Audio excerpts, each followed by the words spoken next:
Good afternoon and welcome to our Profit Pro podcast. I am so excited to be joined today by Lucy Cohen of Mazuma Accountants. And I'm going to give Lucy a proper introduction in the next couple of minutes. Lucy will introduce herself. But why I'm so excited to have Lucy on here today is Lucy's business model is the model that is, I believe, at the core of the future of accounting. Because Lucy was one of the first people in the UK to go down the route of a subscription accounting firm back in 2006. And Lucy has developed and innovated this business since 2006. And why I'm so excited to have Lucy is I believe coronavirus is going to create substantial change. And if you're a follower of mine, you'll have heard me talking about revolution, the business revolution, the accountant's revolution. And sometimes people criticize me when I talk about new developments and new technology. The likes of Lucy has been doing what actually is the future since 2006. And why I want to talk to Lucy today is to understand what she did, how she did it, and if she was to go back and do it all again today, what she would do differently based on what she knows now. Lucy is one of the innovators. She wasn't just at the cutting edge, she was at the bleeding edge. And the beauty of right now is that, yes, lots of firms have lots of technology and the app providers are helping accountants deliver services that are accountants in a different way. And while technology is extremely powerful, to me, it's still an enabler. But lots of accountants have actually only started on the journey that Lucy embarked on in 2006. And I just love learning lessons from people who've walked the path before me. Lucy, welcome. Thank you so much for joining us today. Hi, Des. No, my pleasure. Thanks for the intro.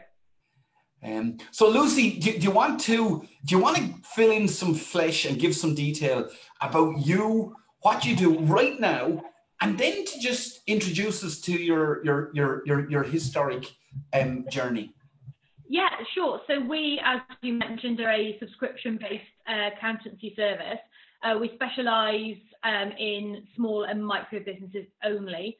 So we're not industry specific, but we are size specific. And though we do absolutely no face-to-face meetings, it's all done remotely. And we're now a few thousand clients across the UK. We've got the brand operating in the same way in the US as well. That started in 2011. And we're just embarking on the next phase of our growth. So that's going to be developing our own technology to use internally. So service offering to clients doesn't change, but use internally to maximize our efficiencies and get us up the next rung. So just in terms of the dates and times, 2006 UK, 2011 US, yeah. You're focusing on micro and small. And yes. Lucy, when you say you're a subscription firm, does that mean it's literally fixed price, all in? This is what you get, or is there variables in your pricing model? No, so it's the fixed fee is exactly that, depending upon a few factors. So we have a quote matrix or pricing matrix. So sole traders and limited companies pay different prices, but basically, give or take a few minor variables, all limited companies pay the same price essentially. Lucy, can you first of all explain to me the feedback that you get from your customers on this? What do the clients of Mazuma and Lucy say about this model? I think it works. So subscription really works for clients in that they're not, and I think it's something that people in the fixed fee market have gone down, no hidden surprises. You're not going to ring up and suddenly get a bill for every 3 sets of 6 minutes a couple of weeks down the road. You're not, there shouldn't be any surprises in there. And I think from our point of view, or from the client's point of view, what we do and what we don't provide is crystal clear. So we're very big on absolute clarity in terms of client expectation management about what we do for that subscription, and and more importantly, maybe what we don't. If someone came to us and said, "Oh, I want a set of can you redo my last year's 3 accounts and look into them? I need you to analyse this, and this." that's not our model, that's not what we do, and that's not what we're for. We're very clear, and we say no to a lot of things, which I think for us is key to maintaining the integrity of that subscription model. Well, that's the first note I'm going to take, Lucy. I'm going to take the note, say no. You're very, very clear on what you do and what you don't do. And when somebody comes in, either we do that or we don't. And if we don't, thanks, but no thanks. So you're not chasing everything. You're delivering a very prescribed service to people who want that. Yeah, absolutely. All of our messaging, all of our marketing, all of our pipeline, our funnel is all, and it's obviously taken 14 years to perfect, and we're still learning every day. But we get very few inquiries now from people who aren't suitable for us, because we so carefully hone our message that we're only bringing in people through the virtual door who are actually applicable to it. People aren't coming to us looking for the Rolls Royce of accountancy services, because they've got a Ford car budget, and that's what we do. Yeah, and my second note and takeaway here, Lucy, is get clear on who you serve and how you serve them. Because you're talking about your marketing message, but it feels to me like your model almost sells itself. So of course we've got to market to go and get more customers, but you're so clear on who you serve and how you serve them that as a customer coming in, I don't have to look and say, oh, well, could Lucy do this for me? Could she not? No, I know straight away, before I cross your threshold, Lucy does exactly what I want her to do. Yeah, exactly that. And in fact, we're huge on measuring every, you can't manage it if you don't measure it. So we measure everything we possibly can in the business. And I think a testament to that message is that our average time from someone receiving a quote to being have completed their engagement or their onboarding onto our into our service is under 7 days. So from getting a quote to saying yes, on average, it's less than 7 days. I'm not going to go there now, Lucy, but I've written down a question here for later, is to talk about your metrics, because I think measuring the metrics in a subscription firm is different. And when we come to talk about that, I'm going to ask you those questions, because I'm going to talk about my flipped business model, which I think is the beauty of subscription. Lucy, so I'm 2006, you went to the UK. 2011, you went to the US. Mm-hmm. Can you talk about the differences? Because you went from one economy on one side of the world to a different economy on the other side of the world. Now, sometimes I have challenges with accountants when I say, well, you could do this or this, and they'll say, oh, well, it wouldn't work for me because I'm here in Huddersfield. Now, that could work for somebody in Luton, but that wouldn't work for me. Can you talk about the customer experience and your experience moving from the UK to the US? Is it a different world? It's a different world. It is a different world. I think if we just look at the news, we know that. It's a weird, well, maybe not so different anymore, I don't know. But no, it is a different world. And I think one of the things that kind of blew my mind about the States is firstly the scale of it. It is huge. I mean, we talk about having a UK-wide service here and a few thousand clients. The actual scope of the market in the US is just mind-boggling. It's if you had 1% of that market, I mean, God, I don't even know how many hundreds of thousands or millions of clients you'd have to have that kind of percentage. It's also, in some ways, especially back in 2011, in some ways we see the US as being this kind of stalwart of innovation and technology and go faster stripes and all the rest of it. And then in other ways, they're still manually balancing checkbooks. So you had this kind of things that we take for granted in the UK, like direct debits, for example. In 2011, it wasn't really a thing in the States. There was no way for a small business to be able to set up that subscription payment. It's different now, obviously. You've got way more providers on the market and way more options. But we were so far ahead of the curve in going there that no one had seen the curve. No one knew what the curve was. We were suggesting things that just seemed crazy. So we had the right partners over there it's still the same people in the business now. And the route of the sort of tech we use and how we provide the service is deviated but the ultimate model remains the same over there. So, and we're pushing for that to be kind of more stringent and stricter over the next few years. Okay, so you've talked about the geopolitical landscape being a little bit different. You've talked about the size and scale. It's almost unimaginable, really. Overwhelming, yeah. It's like, you've got to remember, Lucy, I'm an Irish guy, right? So I'm an Irish guy. So there's like 300,000 businesses in Ireland. There's about 3,500 accounting firms. Yeah. When we start working now in the UK, it's kind of like, whoa. And then we've also been working in the US, and it is just unimaginably large opportunity. Yeah. But why am I highlighting that, Lucy? Well, I'm highlighting that, and let's acknowledge you for what you are. You're an innovator. You were at the cutting edge. You're at the bleeding edge.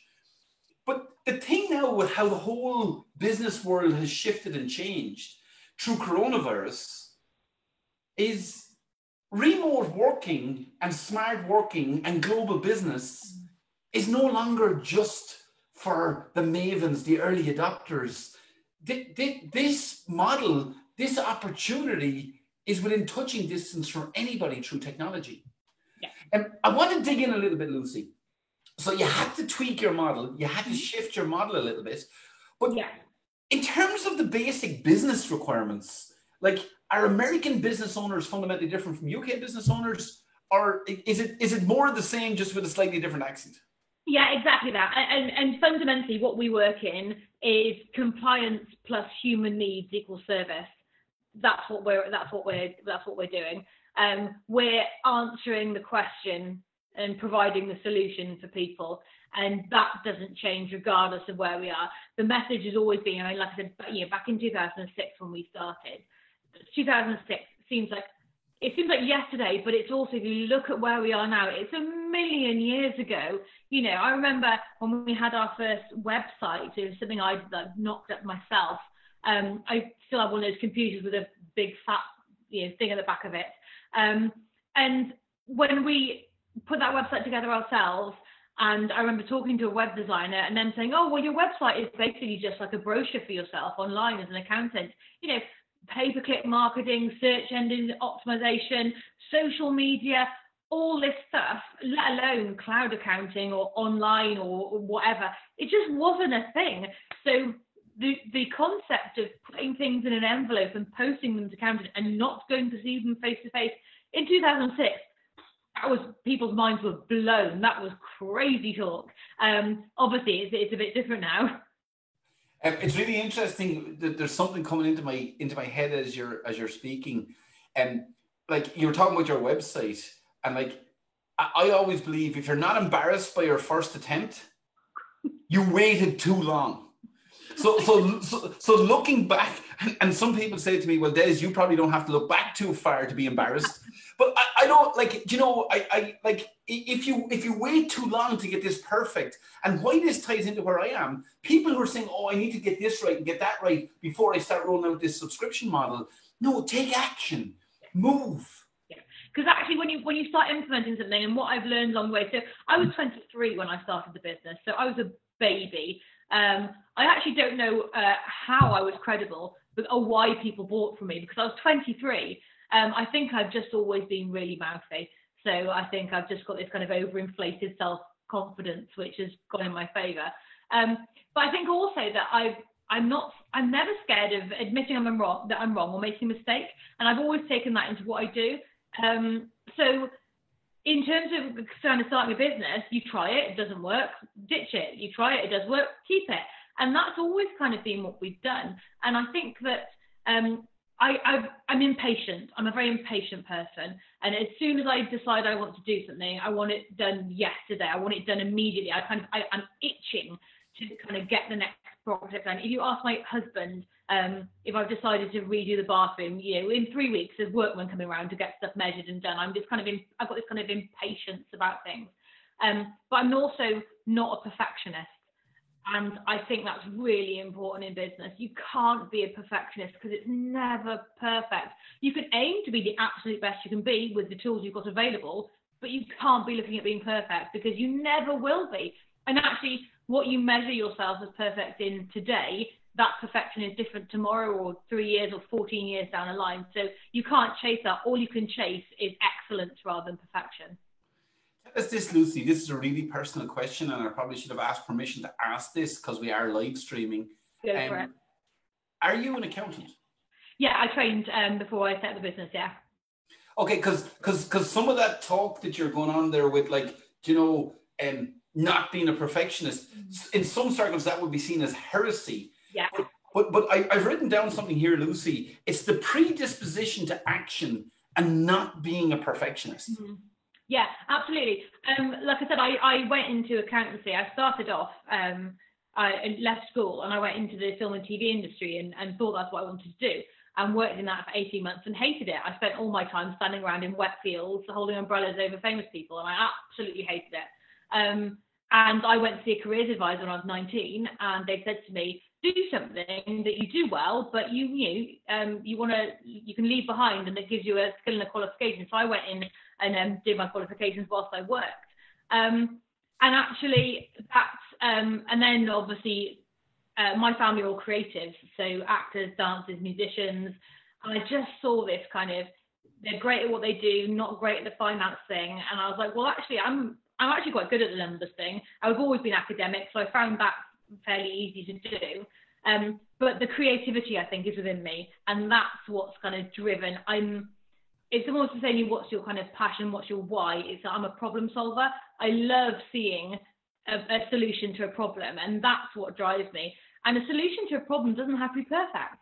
It doesn't have to be a perfect solution. It just has to be better than you currently have. And then you can then work on the next phase. You look at all the big companies. Look at what Apple do now. The product they have now isn't the same product they had before. It was the best product at the time. It wasn't perfect. If it was perfect, it would still exist. You see, Lucy, and I know we've shared a stage on Accountex, and I know I've watched you and admired you from afar. I don't know you terribly well, but straight away here, we're in, I don't know what we're in, maybe 20 minutes. We're in 20 minutes, and you're clearly showing some of the mindsets and behaviors that contribute to your success.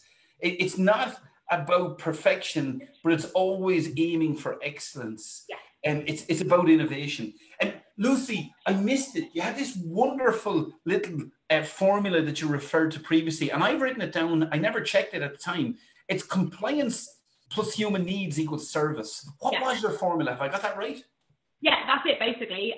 That's essentially what we do, is that there is a business need for the compliance. It has to be done. You can't get around it. There's legislation. You can't argue with that. But there's a human need. And what's the problem there? What's the solve? Well, the solve is that you need to have someone do it for you. You need to have someone do it right, timely, all that stuff. And that's what the service is. So combining those two things, to be honest, in our formula, it's 50-50. It's to where obviously some firms will be much more on the kind of problem solving, human need thing, you're doing that kind of more boutique consultancy thing. Some will be much more just compliance driven. But the combination of those factors is what gives you your service, I think. Lucy, looking back to the subscription model in 2006, so obviously everybody and anybody that knows me has heard me tell the story of Netflix versus Blockbuster, and look what happened there. Anybody who watches anything, we look at our own industry, zero changed the game. Xero changed the whole game and brought subscription to life in the accounting world. They were followed. We look at Adobe, we look at Microsoft, we look at Apple. Now there's a subscription for anything. You can buy cars on subscription. You don't actually own them because the whole model has shifted to usage and not access. We look at, if I turn my camera around, you'll be able to see my exercise bike. I mightn't look like it, but I do spend some time on the exercise bike. But Peloton. Yeah. Do you know, it's so this whole subscription membership economy, it has been exploding around us. But how many firms truly have a membership subscribe model? And I'm talking here now about looking at both the UK, the US, your global knowledge. How many firms truly have gone down the route of subscription and membership? So few, and it's because we suffer from, as an industry and as a profession, we suffer from a few things. we have paralysis by analysis as an industry generally, is that we overanalyze things, we wait till it's perfect, miss the opportunity, and then go, oh, well, that's not for us, move on. Maybe it's a trait of, maybe I'm not an accountant by, in my soul, if you like. It's a skill, not a natural state. But maybe it's the type of person who's attracted into the industry is, they are perfectionists perhaps, and they're people who, they're technicians in what they do. And in the same way you have people who become accidental managers, they're good at what they do and they work up the chain and suddenly they're managing 30 people. It's the same in accountancy. You're good at what you do, you like what you do, you want to work for yourself for work-life balance, and you end up inadvertently running your own firm. No one taught you how to do it. You didn't go to business school. Certainly you're running a business, but actually until this point in time, you've not just an accountant, but you've only kind of had one job role, whereas when you run a business, you suddenly got 100 job roles to do. So you go into that. And I think that in itself is hugely overwhelming anyway for anyone. And then to add on something completely different and go, actually, the way that you used to charge in your old phone, we're not doing that anymore. Completely wipe it clean, do something different. I mean, where do you even start with that? I think I started with it that way because I didn't come from practice. I learned kind of separately that kind of stuff. And I worked in hospitality, I'd worked in the film industry, I worked in local government. So I kind of, quite young, experienced loads of different business models and different types of people, and could just always see the problems in them and go, well, I'm just going to fix the problem. And that's really where it came from. I just want to solve this problem and I know how to do it, so I will do it. And then you slowly build and build and build. I didn't start with what we have now because that would have been mind-boggling and taken God knows how much money investments do. It started slowly and we kept what worked and we ditched what didn't. You know something, Lucy? I'm writing this one down again because I'm highlighting your key points for when we produce the podcast that will follow this live stream. Like even that, how traditional podcasts were done. There was a time when we would have done this podcast, Lucy, and it would have been you and me and JR would have been here with us, and we would have recorded stuff and we would have edited it and we would have produced it. When coronavirus came, I was in the process of a podcast, and I just said, "What the hell with it? Let's broadcast it live. Let's just go out there." And I never said at the outset, folks, if anybody has any specific questions for Lucy, anybody has it. Oh, LinkedIn. We have a very, very special guest on LinkedIn with us, Lucy, because we have Robbie Kelman-Bagster, who's on with us. And I'm not sure whether you know who Robbie Kelman-Bagster is, but wait for this. Robbie Kelman-Bagster is the lady who wrote the membership. Cool. And Robbie Kelman-Bagster is the lady who just launched the Forever Transaction. Amazing. Absolutely incredible. Hello.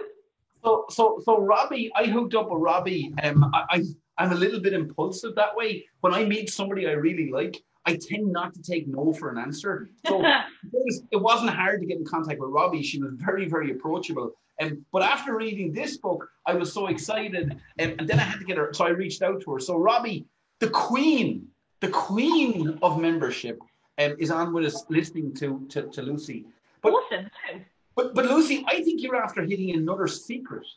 I think you're after hitting another secret for the accounting profession. And I think your secret is looking externally versus being insular.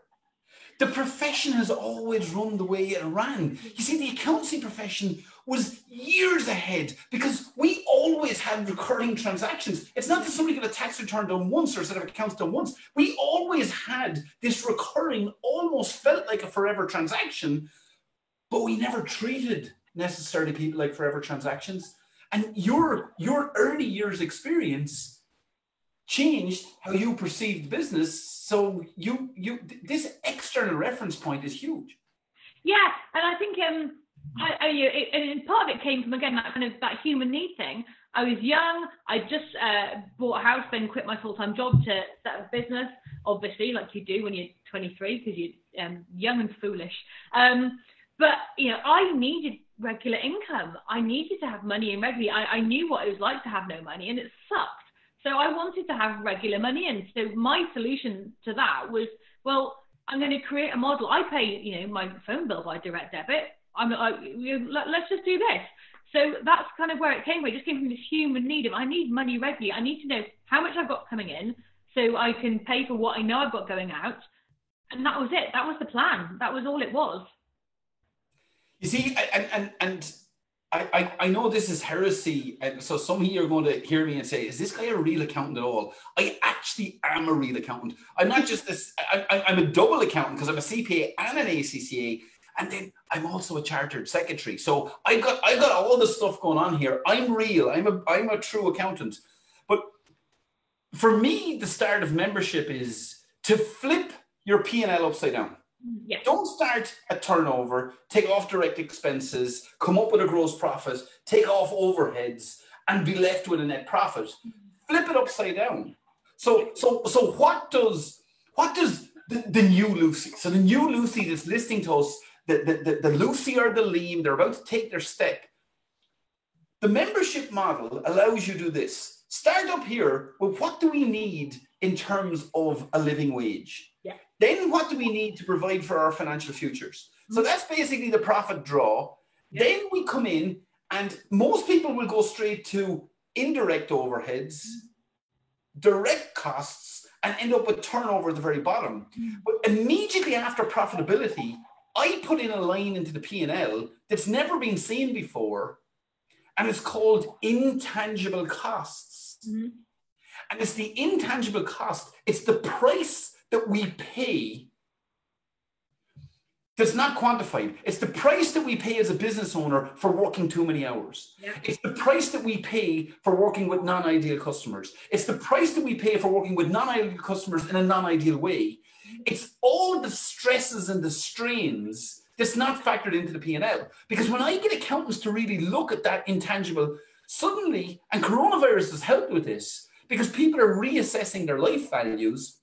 So accountants have this remarkable model where we can easily generate six-figure profits if we play our cards right at all. But at what cost? At what price? So you've got to bring in these intangible costs that don't appear in a P&L. But the beauty of a membership model is, let's say we've got 100 customers and the 100 customers are paying us X per month. Well, now we can work out, well, what can we give them? How can we over-deliver? How can we go above and beyond? It's this beautiful fixed model. And I know accountants get sucked into this, well, we've got recurring clients. But you've got recurring clients, but hold on here. Yeah. This membership model, the way you described it, is like the upside-down P&L. Yeah, exactly. And I think that the way that we work now, and at Accountex, and people can go back and watch the pricing debate on Accountex, we talked about, and I got a bit of a stick for my model, and for well, what do you do if there's inefficiencies? We still have people record their time. They don't physically record their time. It's obviously automatically recorded by systems where every time everyone accesses the system, their personal ID posts their time to the right place. They don't physically have to do anything to record their time. We record their time. You might argue it's a little bit Big Brother, but if you were in manufacturing, for example, you'd know the runtime of your machine, you'd know the parts per million, you'd know how many man hours are taken to operate that machine. This is absolutely no different. It's just an accountancy. I'm taking a manufacturing business model and applying it into a service industry and adding it into a subscription basis, essentially. And we track, because we know that our pipeline is good and we know that our filtering is good and we know that we get very, very few people who onboard who aren't correct for our service. If we start losing margin or if we start slipping unexpectedly, we know that problem's internal. We know there's a problem internally somewhere. One of our bits of machinery is broken, something's running too slowly, something isn't clicking. And so that gives us an opportunity to look at our staffing, look at our methods, look at our efficiencies, look at our tech, and solve those problems. If the problem is a personnel problem, it could be something as simple as two people that are just not getting on. They're not on the right team together, and they're not communicating well, and that's causing inefficiencies because messages aren't getting through. Something as simple as that, we fix it. If we notice that we could do something more efficiently, we fix it and we do it. And for us, that means that we start with the price our clients pay. It's in the market we're in, it's a little bit more price sensitive. we start with that model. We look at what can the market take in terms of pricing, and then we make it work, factoring in, you know, how much money we want to make for ourselves, somewhere in the middle of that, and our margin. And you see, Lucy, it's just what you're describing is just so simple. Oh, it's so easy. Yeah. Well, it's so simple. But here's the thing, though, Lucy. I think that's one of your gifts. I think one of your gifts is your ability to look at things and see the simple solution. Yeah. Because if we get all caught up in our heads around, well, you know, we've always done it this way, and that's what we do when we charge, and we do timesheets, and we do this. It's not. You summed it up. Manufacturing model applied to a professional services firm wrapped up in a membership model. That's it. Yeah. That's it. You make it work. Yeah. Lucy, so first of all, folks, anybody, wherever you're watching this, if you're watching on LinkedIn, YouTube, Facebook, in the Facebook groups, this is an opportunity to interact with Lucy. This is an opportunity to ask questions. So please do ask questions. And JR, maybe just in case anybody has us on mute, if you could put in the comment boxes on the various platforms to ask Lucy a question, now is the time to jump in. Metrics. Okay, so the one thing that if we are hitting our audience here of accountants, which we are, they like figures, they like clarity, they like, you know, how are the metrics different in a memberized firm and subscribed firm like yours? And how do you manage the metrics, and what do you focus on? And I'm going to sharpen my pencil for this bit. Yeah. So I'm not going to give away the secret sauce, obviously, but we do focus on basically anything we can measure, we do. So like I said, every time people access different applications on their computers, we have that all tied to their usernames, and we can see what they're doing all day, not in a creepy, I'm looking at you through your webcam type way, but in a manufacturing model, we know how the engine's running type way. So call it an engine management system, if you like. So we can see what's going on there. We also know our client metrics inside out. So we know what percentage of our clients fall under certain categories. So even down to what industry they're in, we categorize them by different industries. We know what percentage of our client base sole trade versus limited company, for example. We know how many are VAT registered. We know what percentage fall into which bands of turnover. I could press a button and I can look at that data every minute of every day if I want to. It's all in there. We know how many, on average, how many, because the subscription model, one of the keys to it is it has to work on averages. So you know that one client is going to cost you a little more money than another client, but overall, you've got your overarching umbrella margins which are going to fit. If it's in the umbrella, it's cool. If it's outside of it, we don't take the clients. We know on average, for example, each client has on average 74 transactions per client per month, to pick a number. We know that kind of thing. And if it shifts upwards by a couple of percentage, that's when we start looking, all right, well, is this an external thing? Like, so for example, coronavirus, some businesses will drop their number of transactions, others will increase them. It'll probably average out, but we look at external political or economic factors that might affect that. If we rule those out, and we notice that suddenly our client average numbers of transactions per client per month start skyrocketing, all right, that's a marketing message that's gone wrong. That's the wrong clients are getting onboarded. They're not falling into that thing anymore. Or it's a global thing, and that means, right, pricing changes and subscription prices change. So we can look at it kind of in that kind of trifecta of ways. But the metrics tell us what our next step is going to be. And that's either a problem solve or an innovate. I presume you're looking at the basic metrics. So you're talking about getting very detailed here on where you go. But at a basic level, you're looking at monthly recurring revenues, looking at churn, you're looking at customer lifetime value, you're looking at all those top line subscription. Yeah, so I went too detailed too soon. But yeah, those are the obvious ones we're doing. And, knowing, so when we're doing our marketing plans, knowing the average lifetime of a client and all that kind of stuff. We have to know all those as a dashboard. And then, we really drill down because they're cogs in a machine. One thing goes, that's a downside of subscription. One thing goes, everything else is going to be affected by it. So it's really the butterfly effect that we monitor very closely. It's interesting that you talk about client metrics. One question that I have is, Apple as a company, what is their most valuable resource? Well, possibly Apple as a company, their most valuable resource is their user ID. And it's their user ID. And it appears that you got into that at the ground level in terms of you're maintaining data on each customer and you're tracking their metrics in the concept, because the Apple ID is so valuable. It gives a purchase history, it gives a revenue. I was looking at the zero accounts. I was looking at the zero accounts at the weekend, and I must admit, I've been from webinar to webinar and podcast to podcast. But on Friday, I'm going to sit down and look at it. Xero have some very interesting metrics around revenues, customer numbers, and customer lifetime value recognition. Yeah. I think it's somewhere in like 5.7 billion.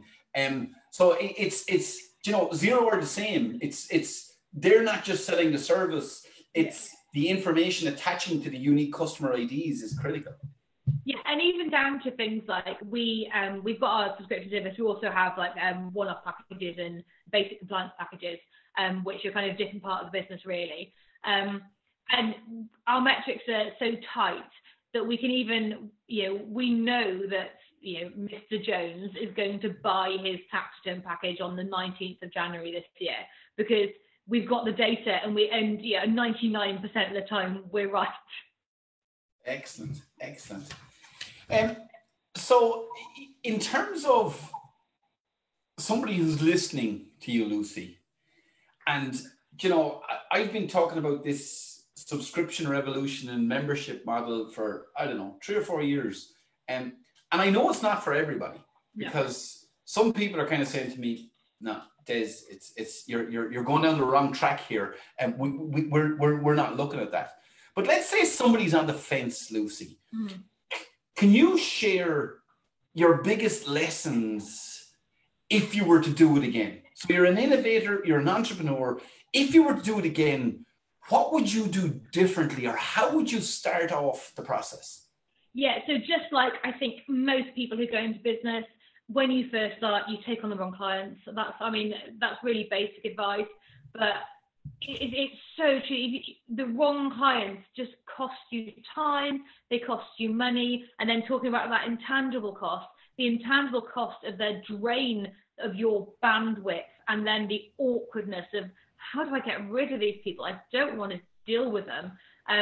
They are such a huge drain, and they slow your progress. So they slow you being able to look at what works well, because, and I think it's this, I talk a lot around mental health and stuff and anxiety, and they cause such anxiety because you're so focused on them, and we're hardwired to remember the bad experiences over the good as humans, because that's how we learn not to walk off a cliff and stuff. So we remember that we're more put off by one bad client than we are encouraged by 50 good clients. And that's it's so damaging to you as a business owner and to your self-esteem that if you can do anything to avoid it, do it. And if that means spending a bit longer, figuring out who your right client is, or even learning how to say no to people politely and go, this is we quite often say, look, you'd just be really disappointed with our service. We don't do what you want us to do. I know you love the price, but if the price is set like that, because square peg, round hole, we're not going to do what you want.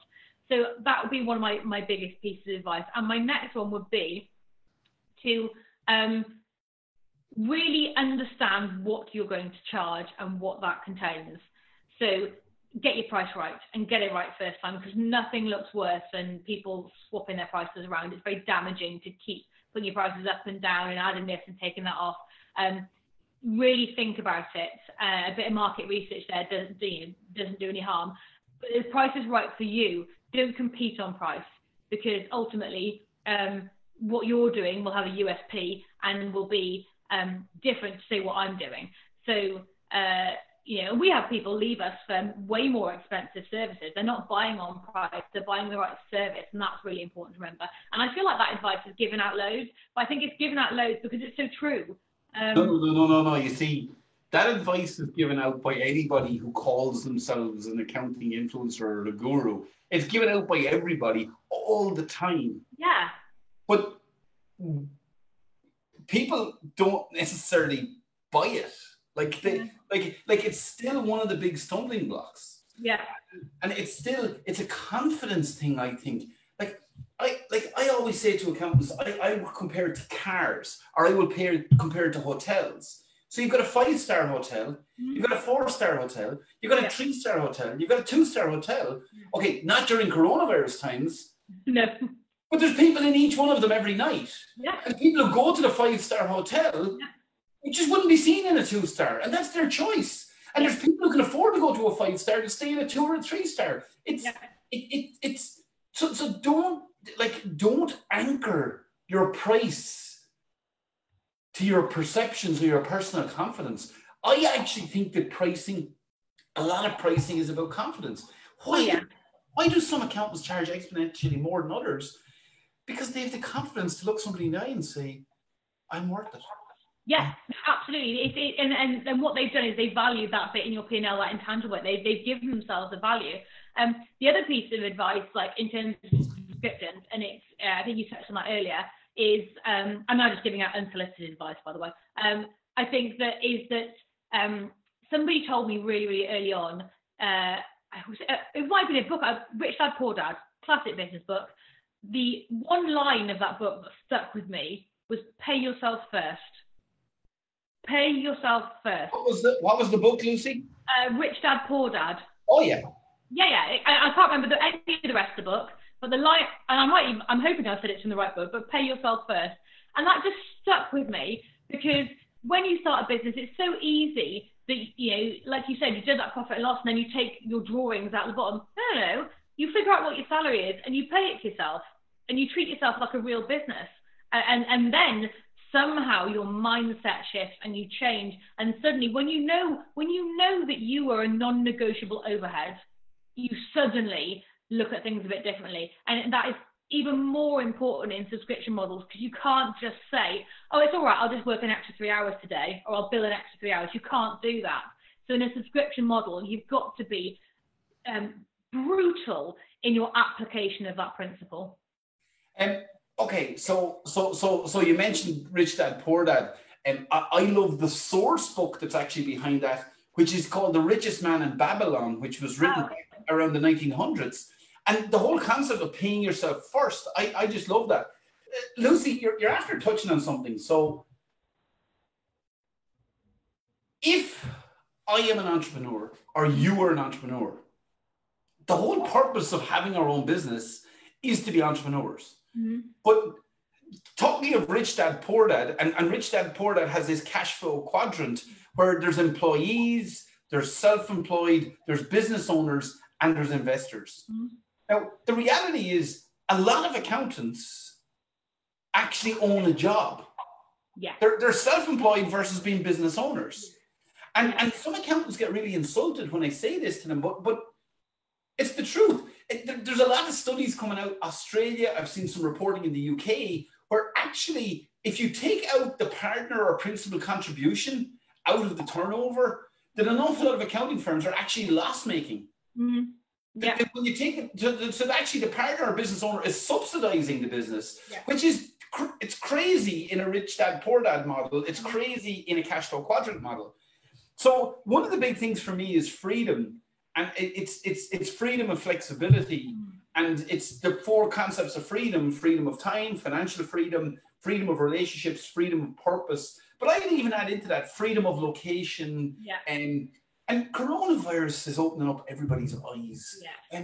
I don't know, Lucy, I don't know about you, but like, I haven't worn a trousers since we closed the office on the 10th of March. I now wear shorts and flip-flops to the office every day. I've got cycling shorts on right now. Like, I'm basically in my pajamas here.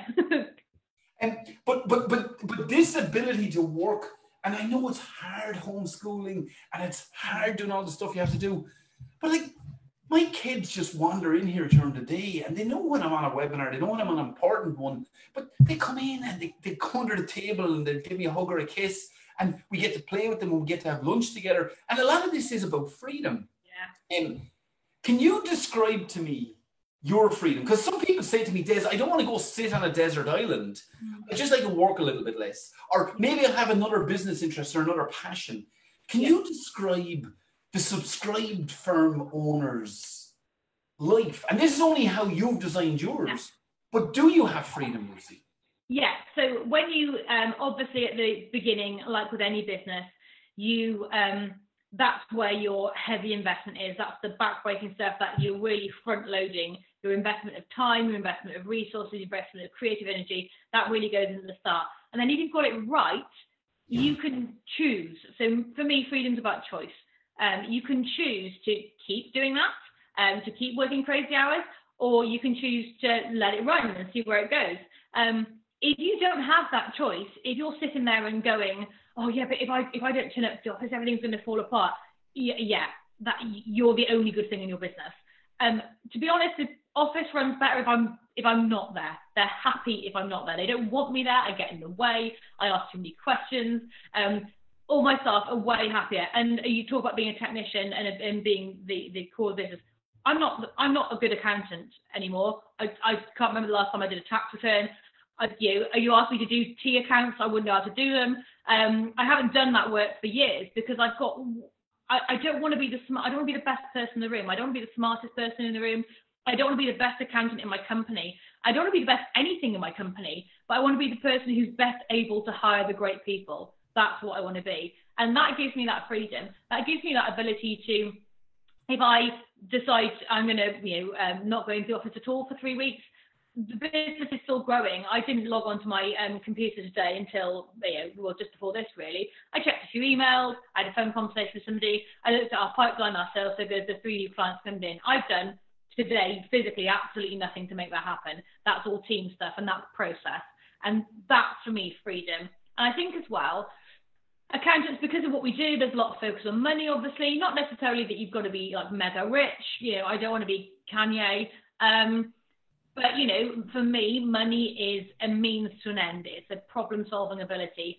So to be able to have enough free cash to know that if I'm hit with a sudden bill, I'm not floored by it, and to know that I can lead the life that I want to lead. And it's always that's very personal. That to me is freedom. I think that's what that represents to me. And because I have that freedom, it means that the starved creative side of me gets its outlets and gets to express itself, and that's really important to me as well. You see, and I think one of the things the coronavirus has done is coronavirus has actually challenged our freedom. It's put a restriction on our movements. It's put a restriction on how we run our business. It's put restrictions on how we educate our kids. It's put restrictions on how we live our lives. And this is why I say that I believe we're on the cusp of a revolution, that there's both a business revolution happening. And when you say the word revolution to accountants, it's kind of not the area they like to go, but actually society has been challenged and there is unrest and businesses are looking for better in different ways. Yeah. And accountants have an opportunity to help those businesses with these different ways. And that's why I believe there's an accountants revolution happening. Yeah. Yeah, and I think that, even down to really basic things, so like recruitment, for example, I don't know why because we've always had people work from home, I don't know why it took this to make us realise that we don't need people who live near our office to work for us. I've been in business a long time now, and suddenly I was like, obviously we don't need to do that. So why did we ever think we did, and that's going to change. Having the right people is one of the basics, and that's going to really change one of the very core things that we have. Is that suddenly we're opening up our recruitment possibilities, and also opening up for people who want different sorts of recruitment. We'll probably have more part-time workers for us because they want to work part-time from home. Nothing wrong with that. No shame in that. You make your life work for you, and I think and actually we'll hopefully be tapping into some real untapped resources and great talent who previously hasn't fit this kind of traditional idea of working. I'll have them. I'll take them. Great.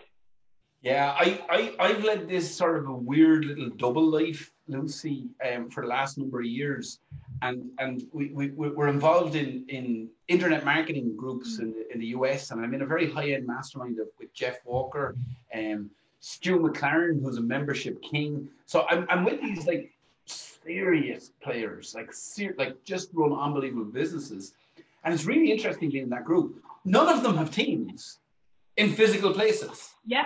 They're all fully virtual. Yeah. And one of the really interesting things that's happened with coronavirus is now the accountancy profession is looking up going, oh, my people potential is now global.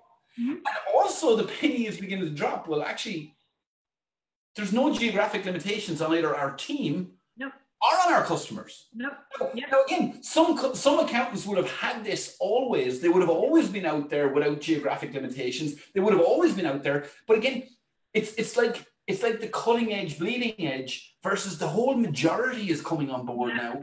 And there is an opportunity. And my concern is, Lucy, that there's lots of accountants out there who don't see this revolution coming and that they're going to try and go back to normal. And that's why we need to move now.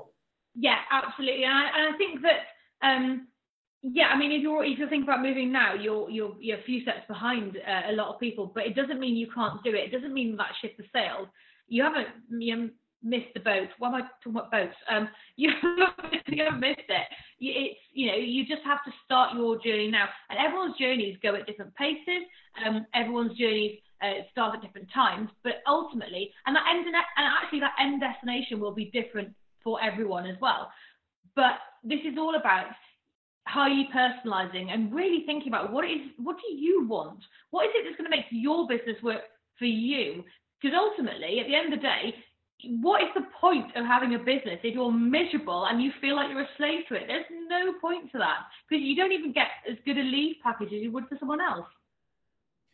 Yeah, you can probably, if you're that type of a person, you can probably go get a very good salary somewhere. But at least when you have a job, you don't have all the headaches and the responsibilities going with being a business owner. So actually, and we don't want anybody, let's be clear, anybody listening, wherever you're listening, we don't want anybody to quit.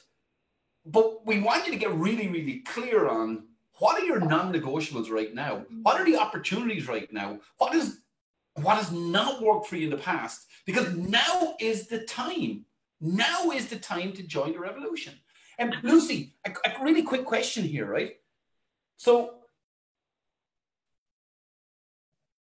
when I was speaking today, right, just before we came on this call, I was with our Profit Pro members, and we kind of had a big meeting. So we had our Thrive and Thrive Plus members, which are our sort of top end members, and we have our Accountants Growth Formula members who are just starting the journey with us. Mm-hmm. But I had to address this issue that the freedom lifestyle that you just described, they're saying it's not possible for accountants. Yeah, it is. Like you're sitting, you're living proof, you're evidence.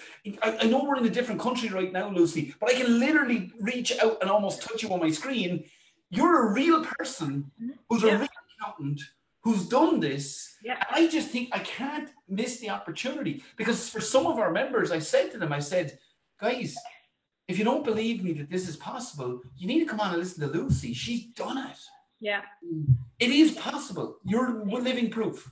It's so possible, but I think that when we look at overhauling, and this is maybe we're getting a bit deep and philosophical here, I don't know, but I'm going there. When we look at overhauling our lives, we look at what we want as the big goal, because everyone always focuses on the big goal. They go, oh, what's your big goal? Write it on the wall, put it in your journal, look at it every day, then it becomes real. And then what are the steps to get you there? And that's almost like a sub-note. Just your big goal isn't one thing. Your big goal is a concept, and it was going to shift depending on the time in your life. My goals now are different to my goals when I was 23. What makes me happy now isn't going out into a club. It's literally just sitting in my house drinking wine. It's very different.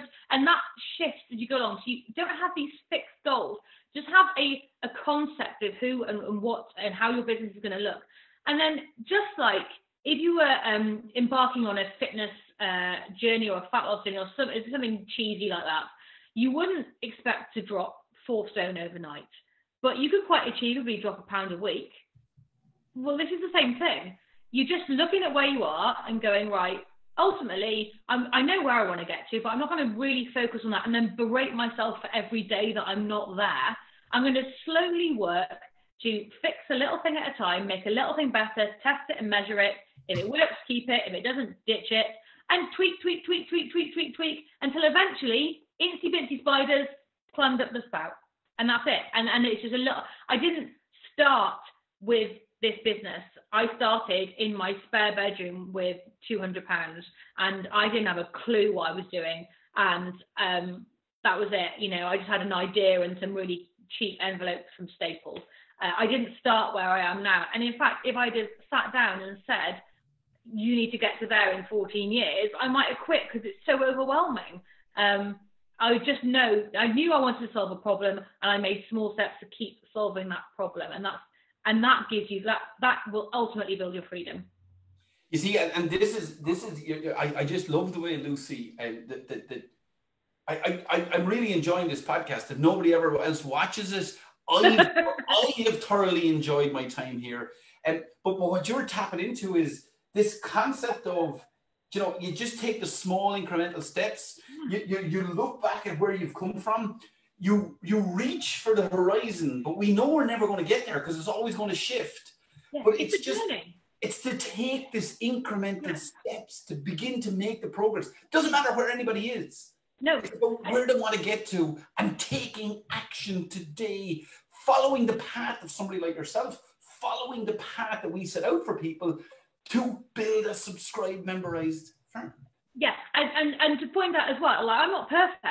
I screw up all the time. I make mistakes all the time. And I've made so many mistakes and so many expensive mistakes. I look back and I cringe.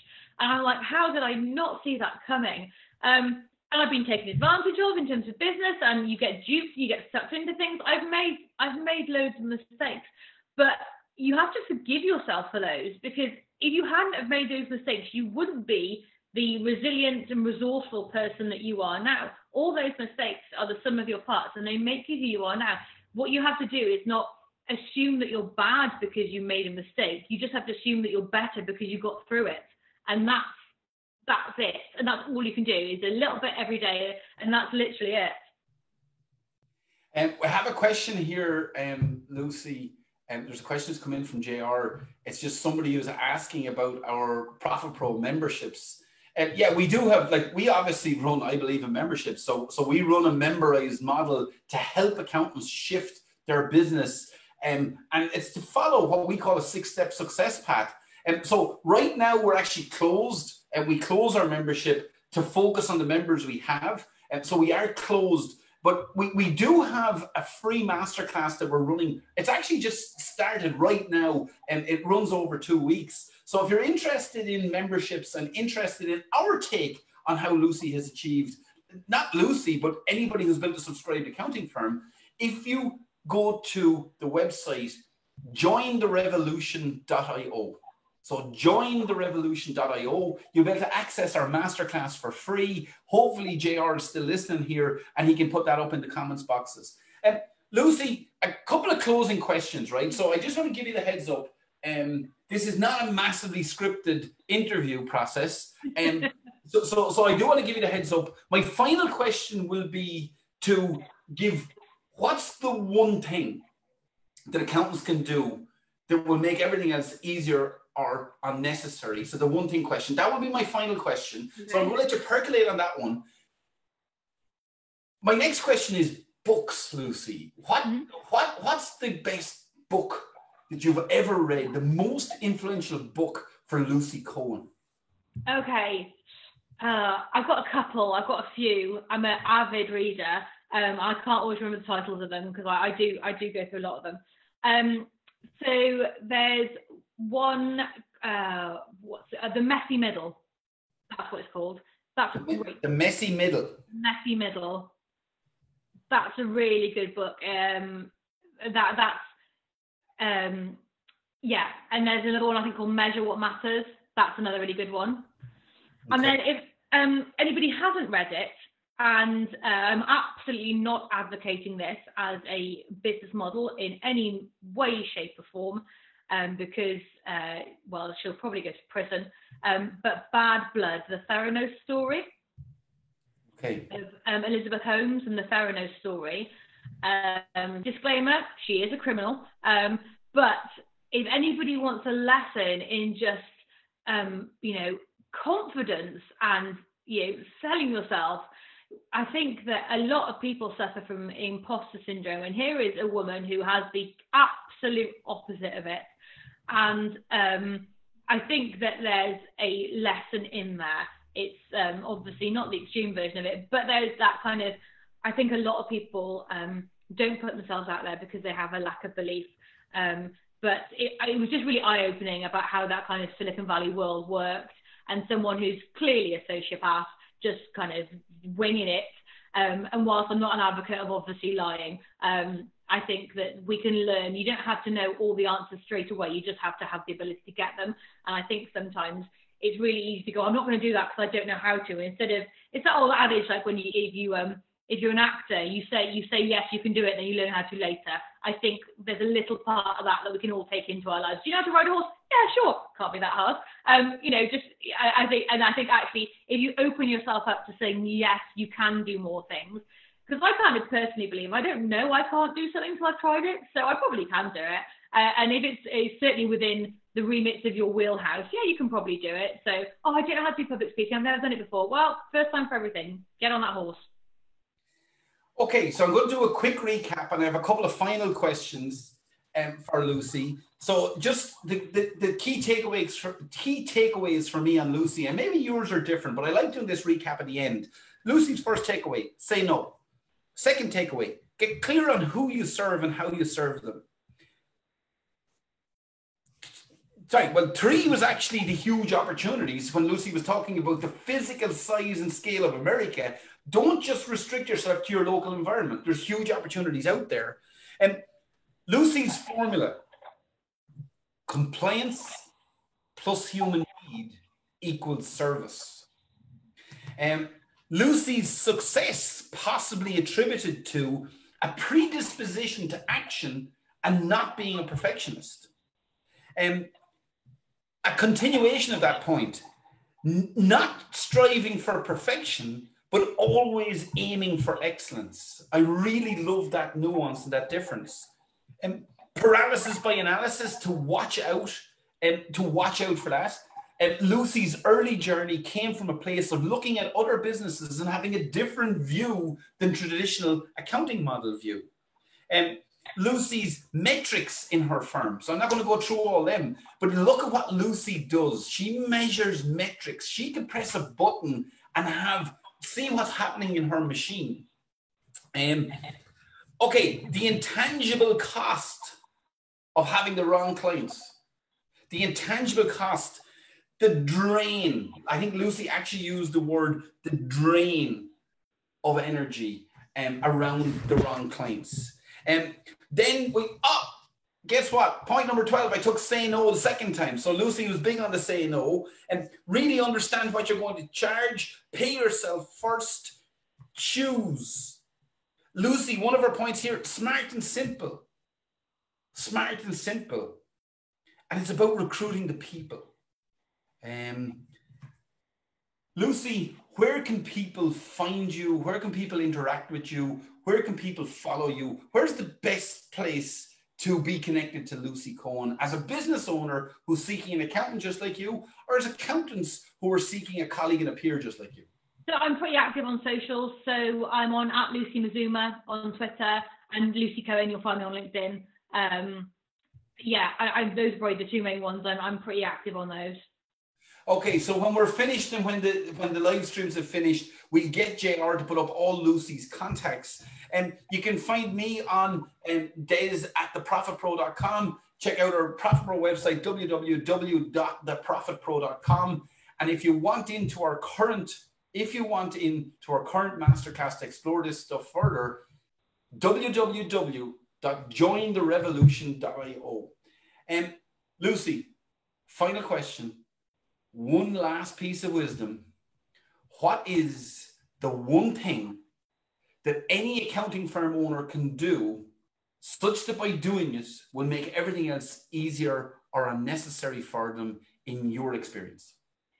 Find one problem to solve and do it now. And folks, there we have it. The beauty of Lucy Cohen is demonstrated in her answer. Simple, clear, succinct, to the point. Find one problem and solve it now. Lucy, They say that podcasts that go on for an hour are too long. And as a live stream on social media, it's definitely gone on too long. I'll be here with you for another hour. I want to thank you for your time today. I want to thank you for coming on. I've thoroughly enjoyed myself. I can give you the heads up. This will not be our last podcast or live stream together. I really enjoyed this. No, it's been great fun. Thank you very much. And to my technical team and JR and everybody in the background who makes all this stuff possible, thank you. To those of you who've watched, to those of you who've given us your time today, thank you. And a question for you. Obviously, most of my audience is accountants, but many business owners hear my stuff as well. My question for you right now is, what do you need to do right now in your business to come out stronger and thrive out of coronavirus rather than just survive? It's going to be a tough and challenging time. Many businesses are going to be challenged, but we all have a choice. We all have a choice what we do. What are you going to do? Join the revolution.